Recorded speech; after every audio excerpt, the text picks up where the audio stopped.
my Storytime friends. Today we're going to read The Berenstain Bears and the Messy Room by Stan and Jan Berenstain. If you have a copy, go ahead and get it so you can read along with me. From the outside, the bear's treehouse, which stood beside a sunny dirt road deep in bear country, looked very neat and well kept. The flower beds sparkled with red, yellow, and blue tulips. The woodwork was freshly painted and in good repair. The grass was cut, and the vegetable patch was properly weeded. Even the bird's nest that perched on one of the treehouse branches was well trimmed. The inside of the bear's treehouse was neat and clean too. The pictures were straight, the piano was dusted, the kitchen was spick and span. Even the basement was neat and clean. And if you think it's easy to keep a treehouse basement neat and clean, well, you've never tried to do it.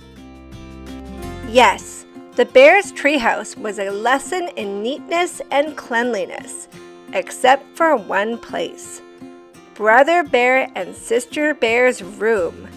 It was a mess. A dust-catching, wall-to-wall, helter-skelter mess. A half-done jigsaw puzzle gathered dust in one corner of the room. A group of brothers' dinosaur models collected cobwebs in another. Sister stuffed animals were everywhere. As for the cub's big storage closet, well, just be careful how you open it. It wasn't that brother and sister were naturally messy. They tried to keep their room straight. They made their beds, most of the time. And they swept and picked up, once in a while. The trouble was that when cleanup time came, they spent more time arguing than cleaning. How am I supposed to sweep with your dumb dinosaur toys all over the floor? Argued Sister. They're not toys, they're models, and don't move them. I'm working on a setup of the Pleistocene age, Brother protested. Pleistocene, Schmeistocene, shouted Sister. Not only was Brother and Sister's room a mess, but Brother and Sister were getting to be a mess too, always arguing about cleanup chores instead of sharing the job and working as a team. What usually happened was that while the cubs argued about whose turn it was to do what, Mama took the broom and did the sweeping herself. And she often did the picking up too. That was the worst part, the picking up and the putting away. Well, the mess just seemed to build up and build up until one day, maybe it was because Mama's back was a little stiff, or maybe it was stepping on Brother's airplane cement, or maybe she was just fed up with that messy room, but whatever it was, Mama Bear lost her temper. She stormed into the cubs' room with a big box. The first thing we have to do is get rid of all this junk, she said. Junk? Said Brother and Sister, watching in horror as Mama began to throw things into the box. My teddy isn't junk, screamed Sister. My bird's nest collection isn't junk, yelled Brother at the top of his lungs.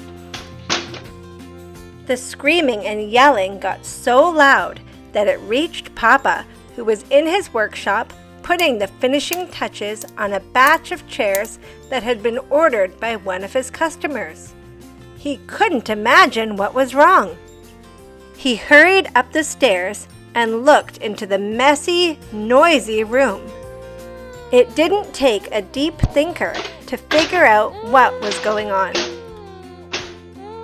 Quiet! Papa got Mama's and the cubs' attention and called a family meeting right then and there. Now, "The mess has really built up in this room," he said. "In fact, it's the worst case of messy buildup I've ever seen. And it isn't fair," he continued. "It isn't fair to your mama and me because we have a lot of other things to take care of. And it isn't fair to you because you really can't have fun or relax in a room that's such a terrible mess." "But Mama is putting all my things into that box, even my teddy," said Sister. "And my things too," cried Brother. Then Papa got an idea. "A box, yes," he said. "Better yet, a lot of different kinds of boxes. A big toy box for your large toys. I can make one for you in my shop. And some smaller boxes for your collections and models. And how about one of those boards with holes and pegs to hang things on?" asked Sister. "A pegboard," said Papa. "Great idea. All this room needs is a little organization." "A little organization and a few rules," added Mama. "Rules about more sweeping and less arguing and not leaving things to gather dust and cobwebs." Papa set to work, making a fine big toy box and a large pegboard.